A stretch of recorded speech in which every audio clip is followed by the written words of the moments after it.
In a small Russian town called Povorino, parents still lower their voices when they mention one particular name.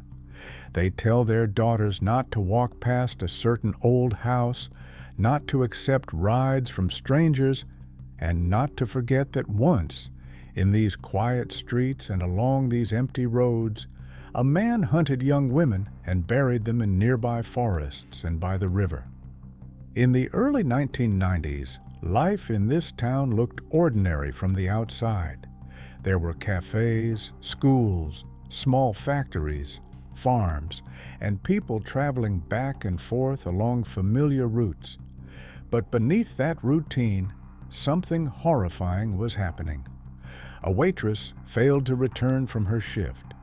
A 17-year-old trainee shop assistant never made it home from town.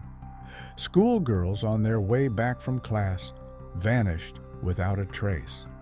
A young school teacher and a visiting university student disappeared on the same stretch of road, months apart. Families went to the police, filed missing person reports, and searched the fields and forests themselves. Sometimes bodies were discovered by fishermen or hunters. Sometimes the river gave up what someone had tried to hide. Sometimes there was no body at all, only photographs, names, and hope slowly turning into grief. For a long time, these tragedies were treated as separate stories. One case looked like an isolated murder. Another looked like a drowning. A third could be explained as a runaway. In the official files, they sat in different folders with different dates and different investigators. But there was one detail that kept returning. Again and again, witnesses mentioned a ride in a vehicle, a truck, or a small car. Again and again, they mentioned the same kind of man, a local driver from Povarino who offered lifts to young women traveling alone. When investigators finally put the files side by side and followed these repeating details, the lines converged on one person. He was not a stranger passing through, not a mysterious outsider from a distant city. He was a man who had been born here, who had gone to school here, who had moved away and come back, and who now drove the same roads every day as part of his job. His full name is Vladimir Nikolaevich Retunsky. Officially, the courts proved that he raped and murdered at least 8 young women between 1990 and 1996, using his vehicles, his access, and his knowledge of the area to lure them, attack them, and hide their bodies. He was sentenced to death. His sentence was later reduced. He served his time, was released, and today, in his 70s, he is once again living in the same region, in a decaying house, under the hostile gaze of neighbors who still remember what he did.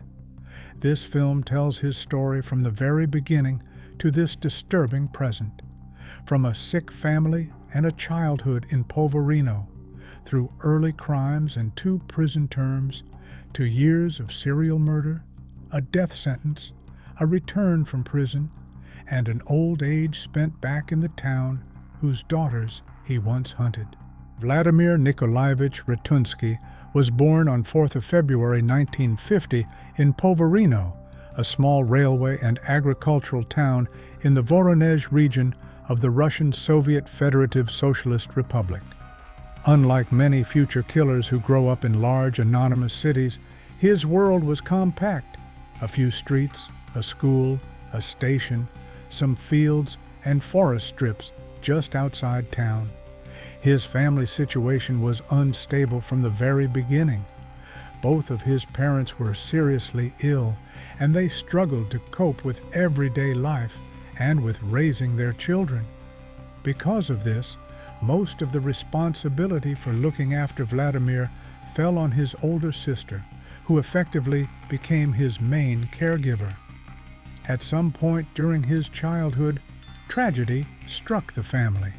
His father committed suicide, leaving the household without its male head and adding another layer of trauma to a boy already growing up in illness and poverty.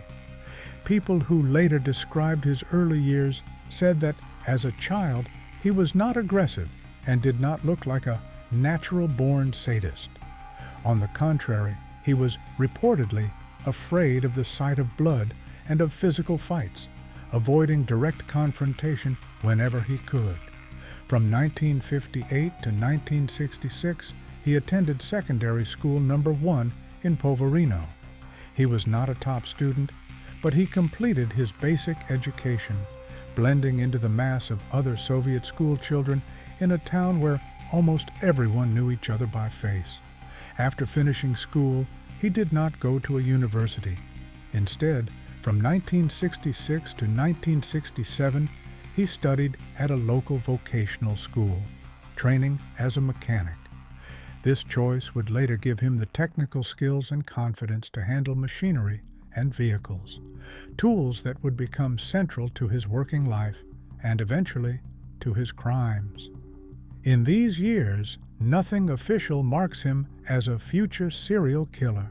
He is a boy from a troubled, sick family, growing up with an overburdened sister instead of healthy parents, afraid of blood and fights, learning a trade and living in a small town that he will one day terrorize. In 1968, at the age of 18, Vladimir Retunsky was drafted into the Soviet Army. He was sent to serve in the border troops on the Soviet-Iranian frontier, a remote and militarized environment far from his native Povarino. From 1968 to 1970, he lived under strict discipline, guard duty, and constant control. Service in the border troops meant long hours, weapons, cold and heat, and a world where orders mattered more than personal feelings.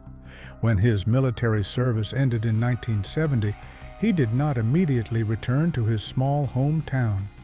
Like many young men from the provinces, he was drawn to the big city and the opportunities it seemed to offer. In the early 1970s, he moved to Moscow. By 1973, he was working as a crane operator at the Serp-I-Mollet metallurgical plant, a huge industrial complex that employed thousands of workers. This period gave him a taste of a different life, big city anonymity instead of small-town familiarity, heavy industrial work instead of local odd jobs, and the chance to reinvent himself away from the people who had known him as a child. But in Moscow, his first serious recorded crime appeared. In 1978, the Kalininsky District Court of Moscow convicted him of rape and sentenced him to 5 years and 6 months in a strict regime colony in the Voronezh region. This was his first formal step from ordinary worker into the world of violent offenders. He had used force against a woman and had been judged dangerous enough to be locked up under harsh conditions. However, even this punishment did not last its full term. In 1980, he was released on parole, leaving prison earlier than his original sentence required. After his release, he moved to the northern regions of the country, where he worked again and started a new relationship. There he met a woman named Lyudmila Galina, married her, and became the stepfather of her son, Yevgeny. Eventually, the family moved back south, and Retunsky returned to the place where his life had begun, the town of Povarino. It was there, back on familiar ground, that his most serious crimes would unfold. In 1986, Vladimir Retunsky stood before a court again. This time, the charge was related to a violent conflict with a relative. He stabbed the husband of his niece, inflicting 7 knife wounds during a quarrel. Despite the number of wounds, the case was officially treated as manslaughter, causing death by negligence rather than premeditated murder. He received a sentence of 3 years in prison. He was released in 1989 and returned once more to Povorino. By now, he had 2 serious convictions behind him, one for rape and one for a killing classified as negligent. Back in his home region, he found work as a driver for a procurement organization. He drove trucks, including a ZIL 130, and small vans along the roads of the Voronezh region, collecting and transporting goods. To many people who knew him in this period, he did not look like a monstrous predator. Neighbors and colleagues later described him as a quiet man, sometimes calling him a model family man, and even a henpecked husband dominated by his wife. On the surface, he had settled into a routine, a job, a wife, a stepson, a house, a vehicle, and a life that did not attract special attention. But this routine hid two critical elements. First, he had already shown that he was capable of rape and lethal violence. Second, his job and experience gave him a perfect cover. He spent his days driving along remote roads, stopping where he wanted, and having every reason to pick people up and drop them off. By the end of the 1980s, Vladimir Retunsky had assembled all the pieces he needed to begin a series of murders, a history of violence, access to vehicles, intimate knowledge of the local landscape, and a public image that made him look like just another quiet driver from a small town. The documented series of murders begins in the summer of 1990. On 14th of June, a young waitress named Ekaterina Pastushkova finished her shift and never made it home. That day, she accepted a ride from Vladimir Retunsky. He was driving a small van, an IJ 2715, a familiar vehicle in the area, used for everyday work, not something that would immediately scare a young woman trying to get home faster. According to the case file, he drove her out of town to a forest belt. There he tied her up, raped her, and strangled her. After the murder, he dug a shallow grave in the woods and buried her body. The trees and soil of that forest strip became the first silent witnesses of a series that would continue for 6 more years. For her family and colleagues, Ekaterina was at first simply missing. Only much later would investigators be able to name the man who had picked her up in his van and taken her to her death. Less than 6 months later, another young life ended. On 7th of December 1990, 17-year-old shop trainee Tatiana Glukovskaya disappeared. Once again, the last person to give her a ride was Vladimir Retunsky. This time he was driving a ZIL 130 truck, a large vehicle he used in his work for the procurement organization.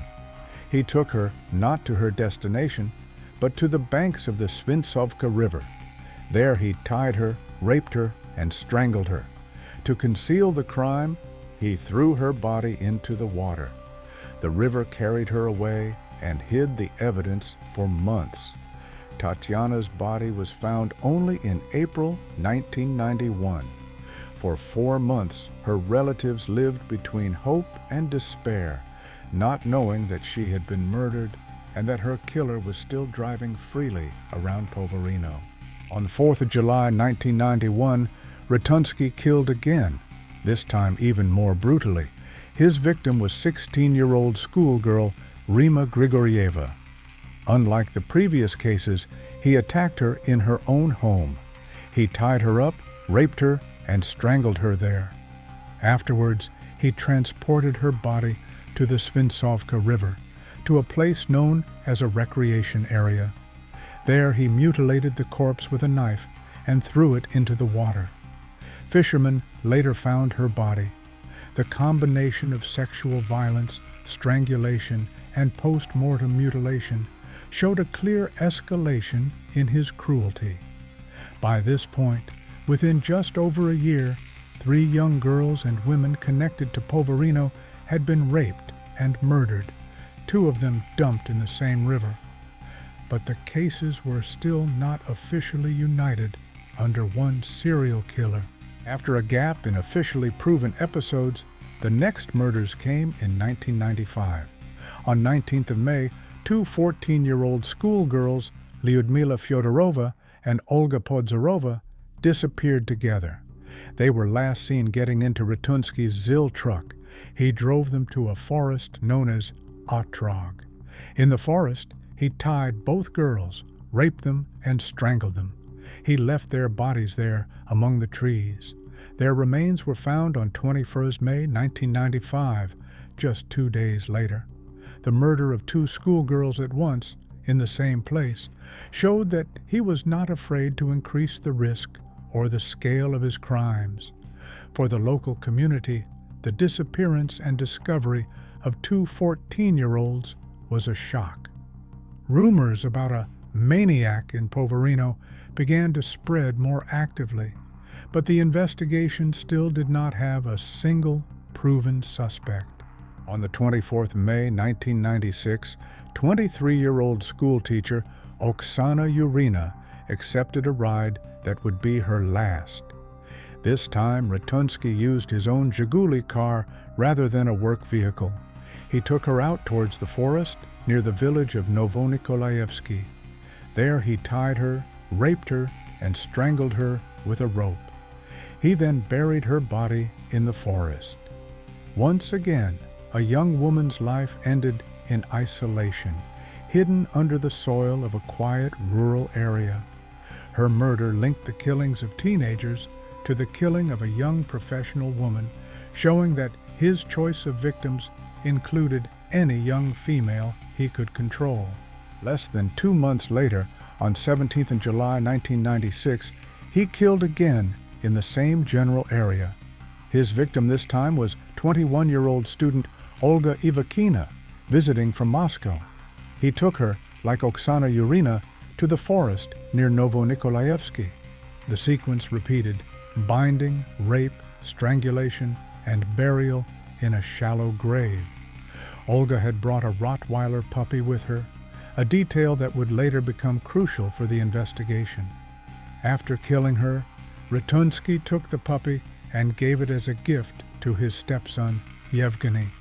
For now, the body lay hidden, and the killer continued his life as if nothing had happened. On the 6th of November 1996, 18-year-old student Oksana Redneva disappeared. Once again, she was last seen entering a truck driven by Retunsky, a service ZIL. He drove her to a forest belt, tied her, raped her, and attempted to strangle her with a rope. Then he killed her with knife wounds and left her body in the woods. Her corpse was found on 12th of November 1996. By then, several murders and disappearances of young women, all linked to Povarino and its surroundings, were on the books. This final proven murder, together with the earlier cases, forced investigators to seriously consider that a serial killer was operating in the area, and that he might be someone the town already knew. By the end of 1996, the list of murdered girls and young women in and around Povarino was too long and too similar to ignore. The deaths of Glukovskaya and Grigorieva in particular had already fueled talk of a maniac among local residents. Only now did the official investigation begin to catch up with public fear. Cases from different years were reviewed together, and regional investigators from Voronezh were brought in to assist the local police. They looked at ages, locations, methods of killing, and connections between the victims. They also collected and re-examined witness statements about vehicles and drivers seen with the victims shortly before their disappearance.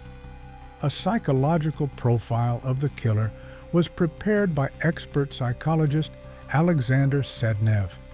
He described a strong, outwardly calm, sexually sadistic man driving a truck with a fetish for women's jewelry and a domineering wife. When this profile was compared with real people in the region, it matched one person almost perfectly: Vladimir Retunsky, the quiet driver with a criminal past, a ZIL truck, a wife who dominated him, and unexplained connections to several victims. The key to turning suspicion into a concrete case was a small detail from one of the murders, the Rottweiler puppy brought by student Olga Ivakina. Her relatives and friends told investigators that she had traveled with a puppy. When investigators learned that a similar puppy had appeared in Povarino, they traced it. The dog was found living with Yevgeny, the stepson of Vladimir Retunsky. During questioning, Yevgeny said that the puppy had been given to him by his stepfather. This directly connected Retunsky to Olga Ivakina after her disappearance and provided a tangible link between a missing Moscow student and the Povorino driver. In February 1997, Yevgeny Galin was detained, and soon afterwards, Vladimir Retunsky himself was arrested. What had been rumor and profile now turned into a concrete criminal case with a named suspect. After Vladimir Retunsky was arrested, investigators searched his home and his vehicles. What they found matched the darkest expectations of the psychological profile. Inside his house, they discovered pornographic videotapes, notebooks filled with his own poems and drawings, and, most importantly, personal belongings of the murdered girls and women, jewelry, small items, things that should have been buried or lost with their owners. His ZIL truck also revealed something disturbing. From the inside of the passenger door, the handle had been removed. This meant that once a victim was inside the cabin, she could not open the door from her side and escape. She was trapped in a moving cage controlled only by the driver. These details showed planning and a clear intention to dominate and control his victims. They were not the tools of a man who accidentally killed once in a moment of rage. They belonged to someone who prepared his environment to make escape almost impossible. Under interrogation, Vladimir Retunsky began to confess. He admitted to a series of murders and led investigators to places where he had buried or dumped the bodies. He took them to forest belts, to the banks of the Svintsovka River, and to other remote locations in the region. In these spots, investigators indeed found human remains, the bodies of women and girls who had been missing for years. At one point, he even showed them prepared graves, pits he had dug in advance for potential future victims. This detail underlined how systematic and cold his thinking had become. He did not simply react in the moment, he planned for the next killings. During the investigation, he also talked about murders that ultimately did not make it into the final indictment. He claimed, for example, to have killed a woman named Mitina, but in her case he had a confirmed alibi, and another man had already been convicted for that crime. He also spoke about the killing of a woman named Petashko, but that case had already resulted in a separate conviction of another offender, Mikhail Garibov. Because of this, some of his claims were treated with caution. Investigators had to separate proven episodes where bodies, witness testimony, and his own knowledge matched from statements that could not be convincingly confirmed. In the end, 8 murders of young women committed between 1990 and 1996 were fully proven and became the core of the case against him. As part of the investigation, Vladimir Retunsky underwent a forensic psychiatric examination. Experts had to determine whether he understood the nature of his actions and whether he could control his behavior. During his time in custody, he performed a shocking act. He drove a 10-centimeter nail into his own ear.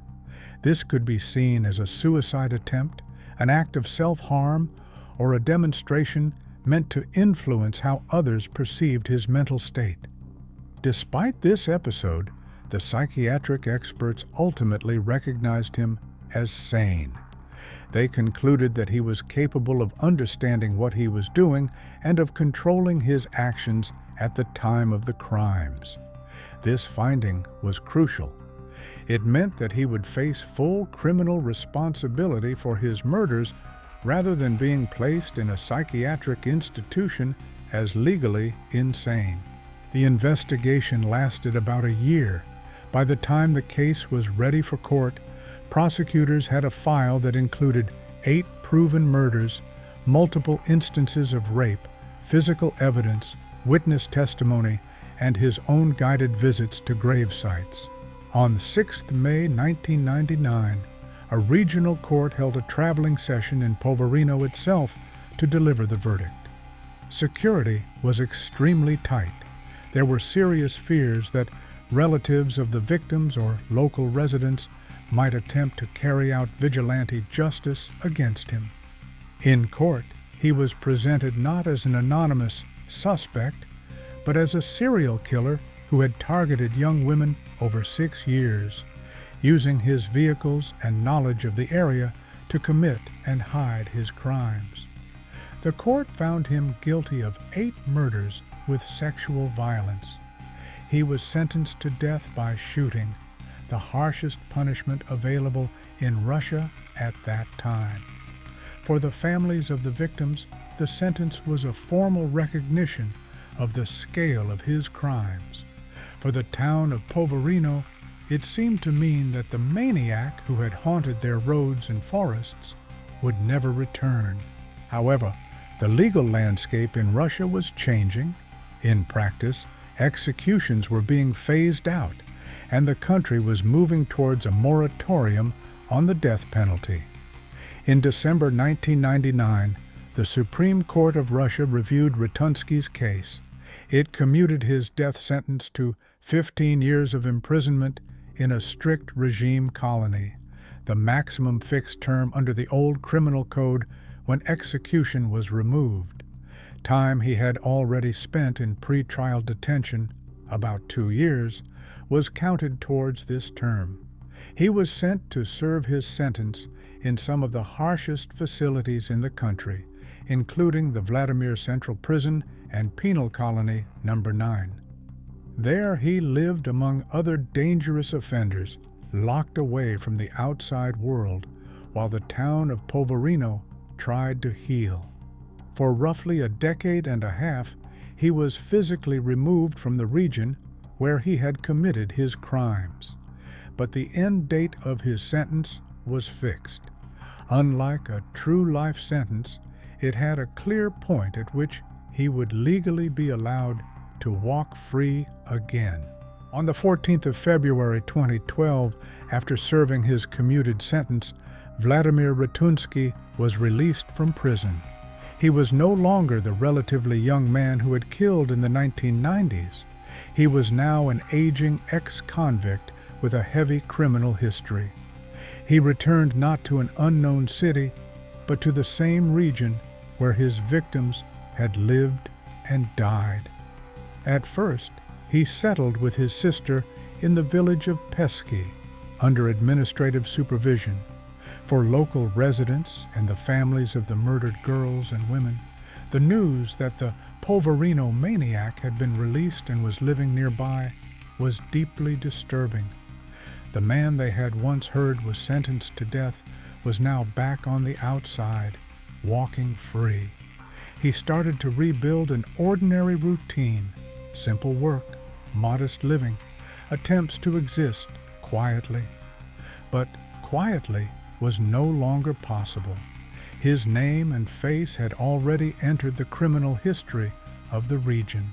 Only a few months after his release, his name appeared in criminal reports again. In July 2012, he was arrested for theft. He had stolen 1,500 rubles from a neighbor.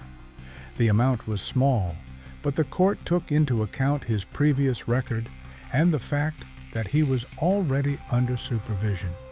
He was sentenced to 5 years of imprisonment and sent to a penal colony in the town of Semeluki. This second sentence showed that even after years in prison, he was willing to break the law again. However, This time, the crime was not violent and did not involve murder or sexual assault. He served part of this term and then, on 22 July 2015, was released on parole. Once again, he returned to civilian life, older, sicker, but still a man whose name carried a terrible weight. In September 2015, Vladimir Retunsky appeared in a television program on a major Russian channel. The show presented him as a notorious former serial killer, and he was given a platform to speak about his past. On air, he denied being a serial murderer. He admitted to only 2 deaths, which he claimed were accidental, by negligence, and insisted that his earlier confessions to multiple murders had been forced out of him. He tried to portray himself as a victim of the system, a man who had served his time for crimes he had not committed as described. He spoke about pressure during interrogations, about confusion, about being pushed to sign papers. However, the official record remains unchanged. It shows that he did far more than accidentally kill 2 people.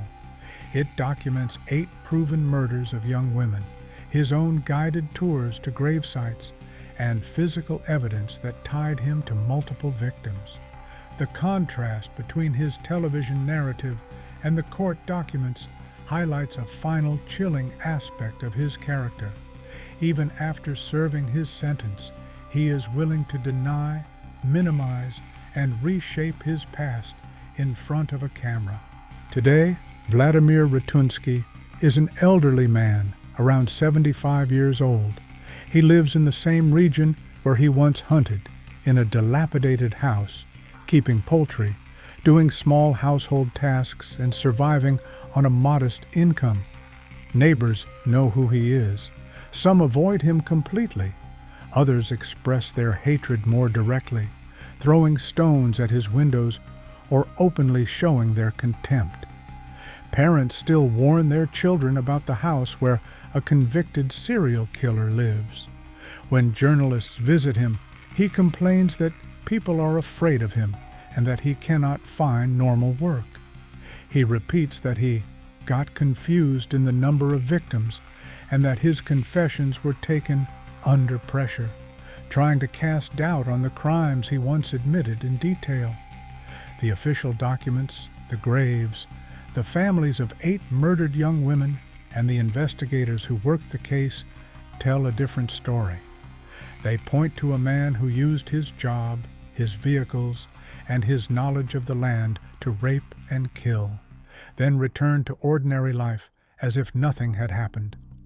Now he walks those same streets as an old man. He is no longer physically strong, but the memory of what he did has not faded in Povarino, and it never will for the relatives of his victims. What do you think about this case? Do you believe that 8 officially recognized victims tell the whole truth about Vladimir Retunsky, and that a man like this can safely live among ordinary people again? Or do you think the real story is darker, and some doors should never have been opened for him? Write your thoughts in the comments below.